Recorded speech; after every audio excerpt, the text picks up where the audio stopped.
Updating your billing profile on Snowflake Data Cloud is essential for managing your account and ensuring accurate billing. Follow these steps to make the necessary changes. Step 1. Log into your Snowflake account. Access your Snowflake account by visiting the Snowflake login page.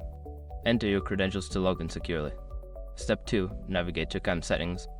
Once logged in, locate the Accountable Settings option in the main menu. Click on it to access your account management features. Step 3. Select Billing Information. In the account settings, find the section labeled Billing or Billing Information. Click on this section to view your current billing profile. Step 4. Update your billing details.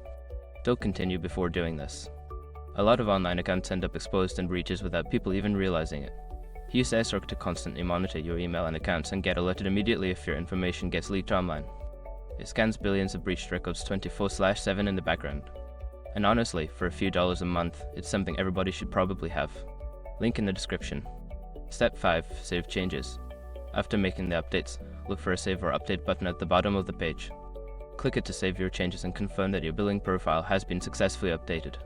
By following these steps, you can easily update your billing profile on Snowflake Data Cloud.